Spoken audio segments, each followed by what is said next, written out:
Good morning, good afternoon, good evening. Who knows where you are, what time you're watching this, or why you're watching this. Hopefully it's good content. But welcome to this very special episode where we talk SeeD, The Beginning, which is a book that we released for POMX in 2019, which was in London. It doesn't even feel like it actually happened. It feels like such a long time ago, but anything pre-COVID doesn't feel real anymore. I'm delighted to be joined by some special guests today, but I'll get them to introduce themselves and how they were involved. We'll start with Micah. Hi, I'm Micah Rodney, writer and guy who works a lot with a kid. But I think that's all of us here. This is a book that me and Mo and Kayley put together along with a lot of other people, and I'm just happy to be here. Thank you. Mo. Hi, I'm MJ Gallagher, or Mo, as most of the KupoCon community will know me. I was originally I kind of worked with KupoCon for some of the London events, kind of providing my unofficial novelisation of Final Fantasy VII, and then all together with Alex, we produced the Nibelheim incident, and off the back of that, we moved on to SeeD, The Beginning. Alex and I have worked on a few various projects ever since, the most recent being my Final Fantasy VII Remake video series, which is up on KupoCon's YouTube just now. Big fan of Micah's work, of KupoCon in general, and here's to many more years. And Kayley. Hi, I'm Kayley Henderson. I was lucky enough to be invited on as the interior artist for SeeD, The Beginning, to work with these two fantastic guys. Yeah, so it was a really fun little project that we worked on. You should mention that you did an artist series with KupoCon as well. I did, yes. I've done an artist series for Tripon. Hopefully would love to do some more stuff with KupoCon in future. I will always be around the convention in general. Yeah, there you go. So, yes. Me and Micah came prepared. I see that. That's me. Artist, tattooist, etc. And I'd like to just offer an honorary shout out to Vivian Lee, who kindly put together the very iconic cover art for us, which I think actually we'll talk about that as we get into it. But look, let's talk about the origins of this book, where it came from. So naturally we have to start with Micah. Micah, how do we before we even get to SeeD, The Beginning, where did this start? It started with 10 years of me writing very mediocre fan fiction until finally I settled down and said, I want to do something on the level of, like a proper novelization. I was very much inspired. I went to the first KupoCon, and I saw you had, you were advertising Mo's amazing novelization, and I started reading some of the excerpts from it from the Record Keeper Journal. And that's when I was like, oh, wow, this is amazing. I would love to do something very much like this. Right. So I started with the one that I know best, Final Fantasy VIII. And I put together a very, very rough draft of the first disc. And I started to advertise it on Facebook and fanfiction and all that good stuff. And then Mo, out of the blue, reaches out. I don't think we have even spoken before this, apart from maybe talking, passing in KupoCon. And he's like, "Hey, Micah, you should make a Facebook fan page for that." I'm like, "Oh, yes, sir, I will do that. I will make that happen." And then a few weeks later, he was like, "So, we should probably work together on this." And he had more than a few pointers, and then it slowly ballooned from there into an entire project. And then I think after we had been working at it for a while, you reached out to us. So yeah, that's kind of where we're at. I recall, discussing stuff at Kupo, but I feel like I'd worked with Mo prior to that because he'd had his novelization at Kupo all the way back at, was that Mind the Pom and Pomian Palace, I think it was, wasn't it? Yeah. So we did first two London gigs. We did the first two books from my unofficial novelization, and it was Pomathon? No. Pomathon is where we released Nibelheim Incident. Right, yeah. Pomathon, we did the Nibelheim Incident. So it was kind of, for the first three UK events, we did a different book each time. Now, you can tell me if I'm wrong. I could just be trying to take credit for something here, but I feel like I came to you to speak to Micah Is that right? In my Yeah. head? Do you know what it was? It was the weekend of Palm Saucer, Right. because the conversation took place in Toronto the first Okay. time. And I remember this specifically because the outcome of that, the original conversation, was reach out to Micah and see what he thinks. And I was standing in Toronto Harbour when I reached out to Micah. Right. So yeah, very, very kind of vivid memories of that. That was, I think, where the first seeds, pardon the pun, were put in place. I'm not sorry. I think it was a couple of months later before we really properly got going on it. But yeah, it was the weekend of Palm Saucer is where you first pitched the idea. Right. I had a Steve Jobs moment. That's my thing. I orchestrate. I'll be remembered for all the wrong reasons, but it works. Yeah, the puppet master. Yeah. So yeah, and obviously he reached out and everything kind of came together. Like we'd already spoken before, Micah. We definitely interacted, but I don't think on a professional level. So I know that, and because I'd worked so closely with Mo already, and I know that Mo, like, I'm not really sure what the original plan was. I think you had just gone to Mike and said, "Oh, would you be interested in doing this?" But you ended up actually kind of going in and working on it on a much more detailed level. Yeah, it was. It was actually, believe it or not, it was off the back of the Nibelheim incident that when we launched it at Palmathon, I didn't really know what else to do with myself after that. And it just so happened that around this time, Micah had started book posting. Can I leech off next? That's it. Just utterly derail Micah's project. You just see him like scratching, rubbing with an eraser the number 7 out and drawing an 8. Look at anyone who's doing novelization for 9. The time wise worked out perfectly because it was literally off the back of the Nibelheim incident that I started reading Micah's work and then reached out, and it sort of got a bit of traction from there. So it was, after a couple of months of working with Micah and really getting that off the ground, then of course the Toronto event came around, and that's where it really started to take off. So originally you had a lot more content written, if I recall. You were already past the point of where our book goes to, but then the discussion began of how it would be presented, and I think the decision was that we'd go up until the end of the first mission, and then we would cut it. So what you had originally planned as, say, first book, this was really not the first book. This was a preview of work that was already in process, right?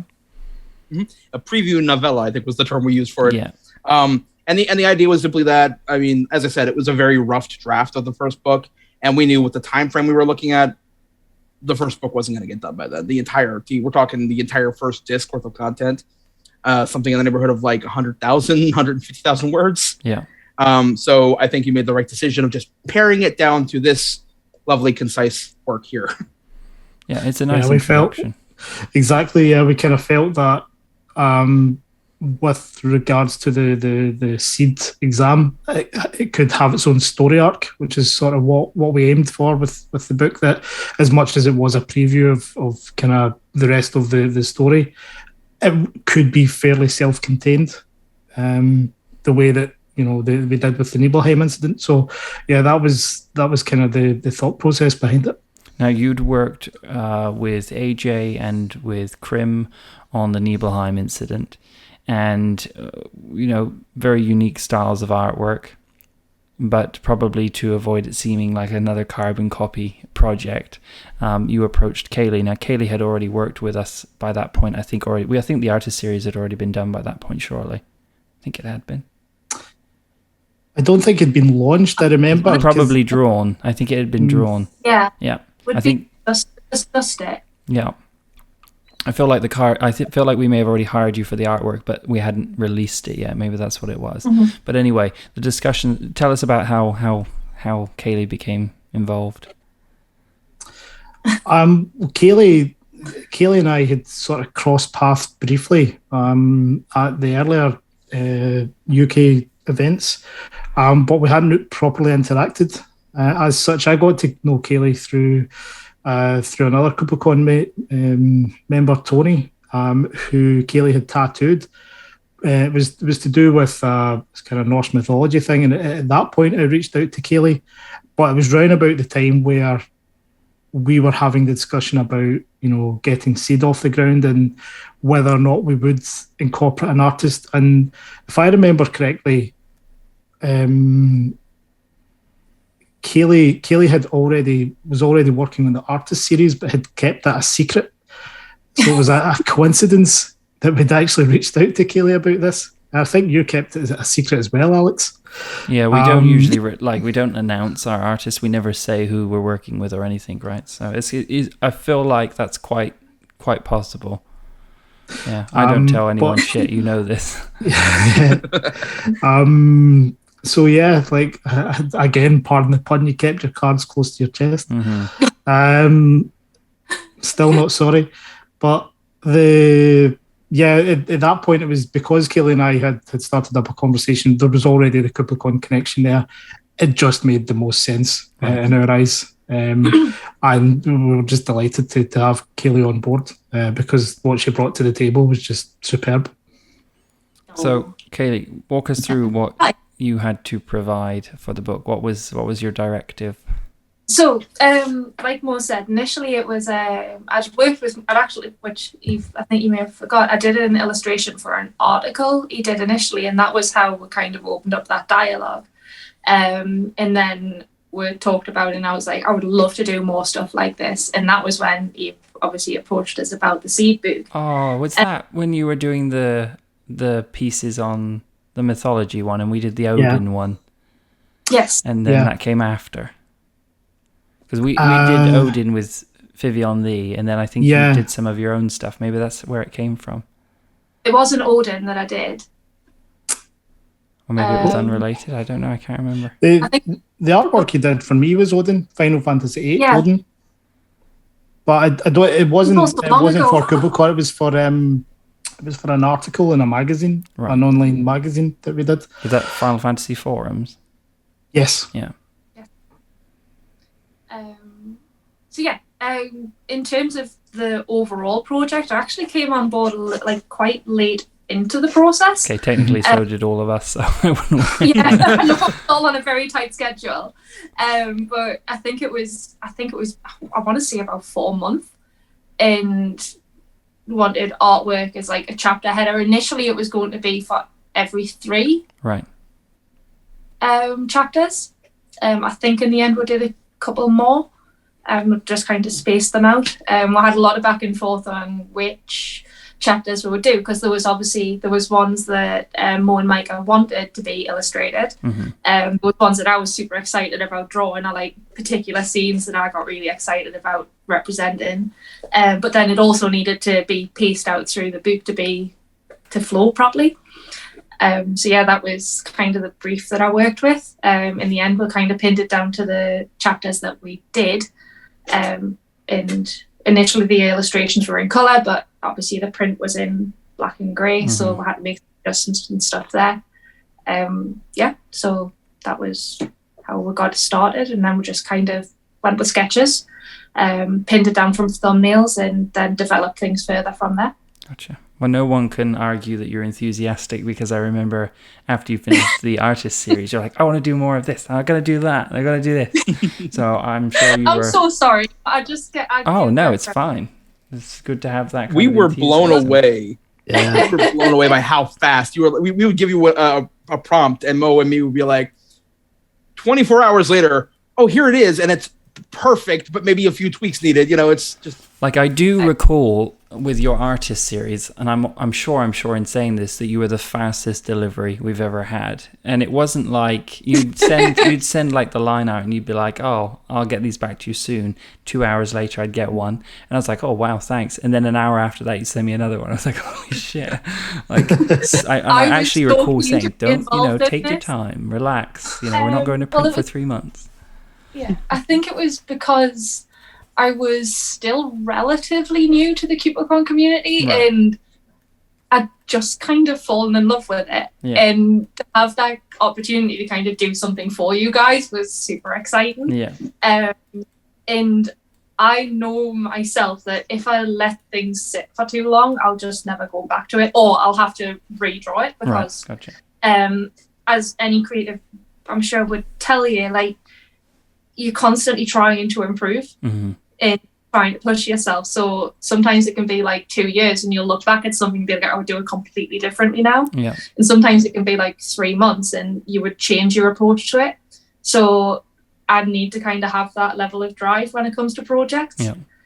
It's something I'm genuinely trying to work on, to be like more consistent and calm. Oh no, I'm not. It's not an insult. It's not me. It's a compliment. So anyway, let's talk about the production itself. So the artwork came together fairly late in the game. I think it was a decision that was made towards the publishing point. Like, I remember that we didn't have much time between draft, test prints, and actually producing it. Let's talk about the inside. So, Micah, you already had much of it written out, but as you said, it was drafted. What kind of input did Mo have, and how much of a asshole was he to work with? Yeah, do you want me to step out for this bit? Input is a funny way to say he basically wrote half the book, and I am not sorry about that. I would say honestly, he was a delight to work with. He was incredibly patient. The test copy, the one that you scribbled in, was that the one before the Mo edit, or was that after? Because I remember you auctioned it off, and I do have that copy here. Yeah. There's quite. Oh wait, the one that was just a black cover in like 8-point font. That was. No, there's a. I think this was a later draft. An edit that I physically went through. That would have been like 3/4 of the way through the editing process, I would say. Yeah, there's a lot of notes in that one. Yeah, there was a lot of notes. That was when we were doing, like, it was very down to the wire, as you remember. We were making notes up until the last second. Yeah. But no, honestly, Mo and me sat together, going back and forth. He contributed a lot of himself to this book. I would say it is easily a 50-50. And we also had the help of 3 editors. I would be remiss not to name them: Kira, Tabitha, and Shani. Without you guys, this would not have gotten done. Yeah. So when I say this book is a labor of love of many people, there's between you and Vivianda and Mo and Kayley, and then our editors, and of course little old me. It's like 8 people involved in this one book. Mm-hmm. So yeah, I was rather like, with the Nibelheim incident, I kind of just stepped back and didn't really do anything. I just kind of like, whatever, I'll take some credit.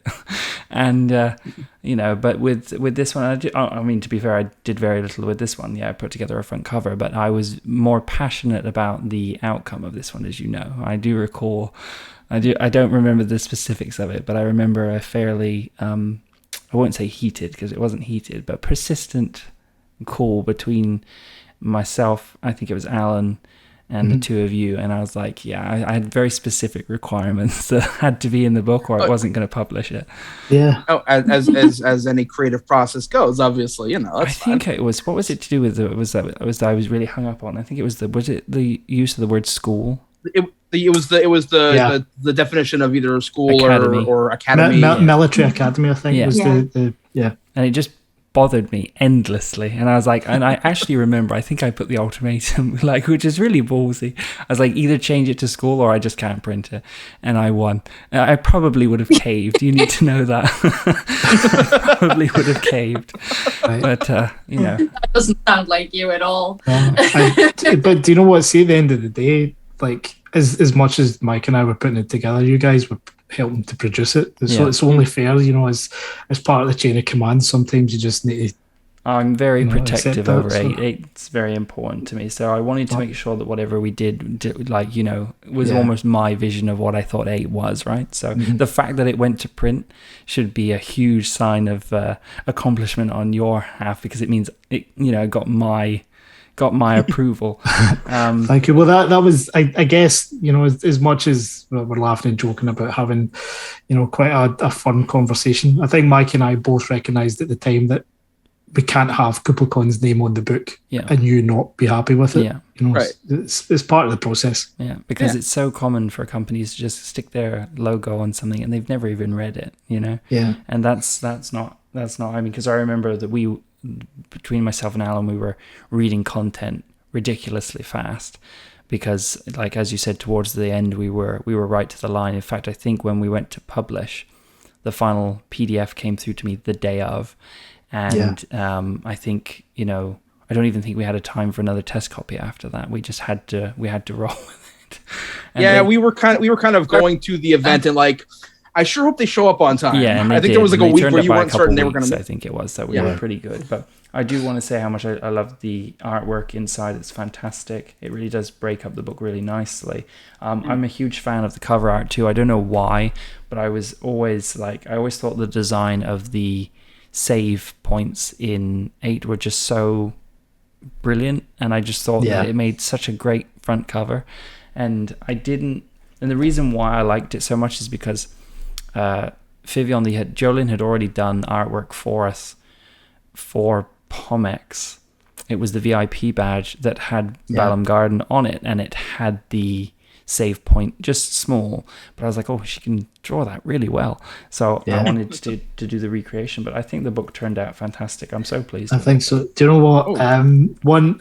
If there's one regret I do have about SeeD the Beginning, it's not implementing one of the other ideas that you had, Alex, which I thought was absolutely amazing, but we never got around to doing it. Was that we would commission, rather than having the one save point, we would commission either 9 or 18 of them, so that it changed every chapter. Yeah. So the way that it does, so it would be like an animation. If you were to flick through, that you'd see the spin of it. Yeah. That would be awesome. Yeah.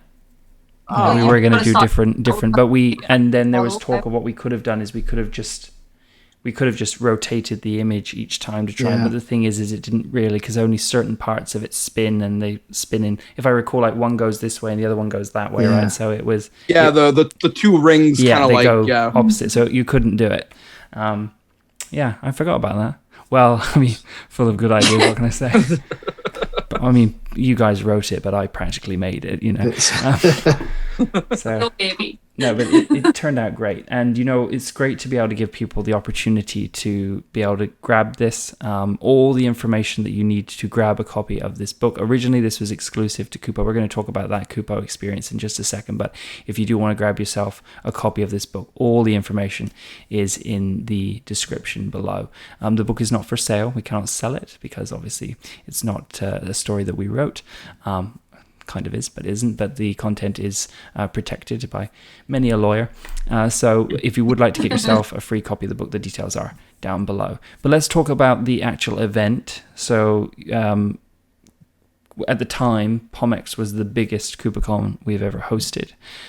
Soon, in the not so distant future, it's already been eclipsed by RetroPom, and then soon to be eclipsed massively by POM Squared at the end of next year. But at the time, it was gigantic. You know, for us, we'd only really done 500 or 600 people, and we just pushed 1,000 at that event. A very nice venue, great experience. Micah, you'd already been to a Kupo before this, but then to be coming to the UK, I think it was your first time in the UK, right? Because I remember you just got your passport for it, because there was that fear that it wasn't going to turn up in time. No, I had been to the Big Palm, and then I had been to the bigger Palm, both the Jersey events. Bigger Palm after POMX, wasn't it? No, it was before. It was the one right before. Yeah, that's where Mike and I first met. Was in Europe. We all died of dehydration. That's true. That was a hot one. It was boiling. It was disgustingly hot. Well, welcome to Jersey. But no, I had my first time to the UK, and it was an amazing experience. It wouldn't have happened without you, so thank you. But it was my first time to a KupoCon in the UK, first time to the UK in general, first time flying anywhere that wasn't to Japan. So it was a great experience. It was a big deal. I remember you just being shell-shocked, just stuck in this mode of, you know, being there for the first time, jet-lagged. You know, on a different continent, people were coming up and introducing themselves, and they were just... I'm known, yes. Like, hello, random person. This is my first time out of the house in a while. Look, that's an awful thing to call Pontus, Jesus. Pontus and me took the best picture from that entire event. I love it. It's the one where we both kind of look like we're out of Fear and Loathing in Las Vegas. magnificent. Yeah, I was so. Sorry. Oh, sorry. I was just gonna say I was amazingly jet lagged during the event. I spent $80 on a cab. That's how fried I was. 80 pounds rather. But anyways, go on. I've babbled enough. I was just going to say, I remember sitting in the foyer, and obviously, like anybody who's been to a KupoCon knows that Friday night is the most bizarre feeling because you're just sitting and it's been months since you've seen anyone, but you're just looking for people checking in, and you just know instantly who they are, and like you just get so excited and. It's amazing. But I remember seeing you, Micah, and obviously, like, in my little crazy way, running over and being like, oh my God, Micah, hi, it's so lovely to meet you. I'm so excited. And you were like, hi, who are you? We hadn't met face to face, of course. Like, oh, you had...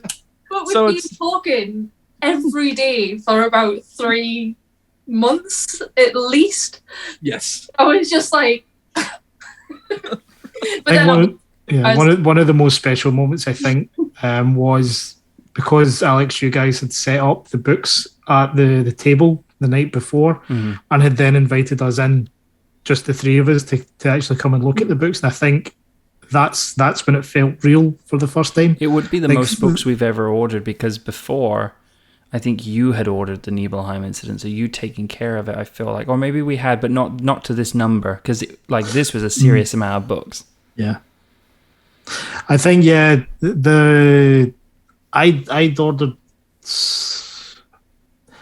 some for Pomathon. I think you guys... I think we had a limited amount upstairs, maybe like 50 to 100, but I'm pretty sure for SeeD, for the opening, we ordered like 250 copies. Yeah, and Nibelheim on top of that as well, because I was signing both, so that was... okay, Mo. Yeah, that was madness, yeah. Humble brag.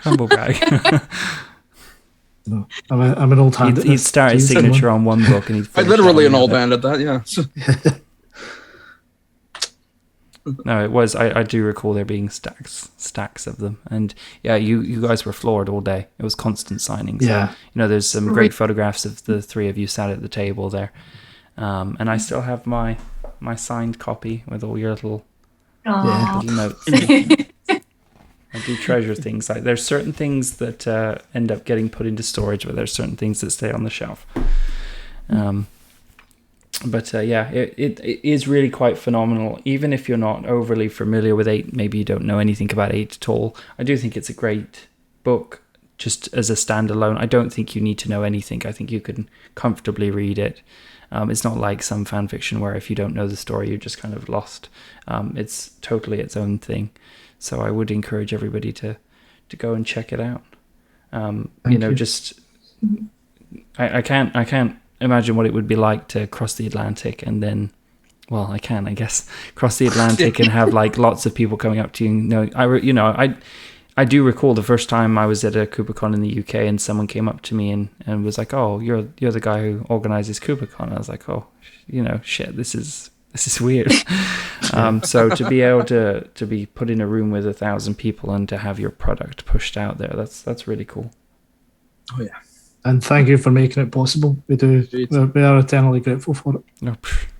It was one of the best experiences of my life. So yes, thank you very much. Well, who knows what's around the corner. Well, look, we'll wrap it up there. Thank you, Kayley. Thank you, Mo. Thank you, Micah. I really appreciate you coming to talk with me today. And as I said, the details are in the description there and at the end of this video on how to secure yourself a copy of SeeD at the beginning. Thanks for watching. Thanks for your time. Take care. Hey.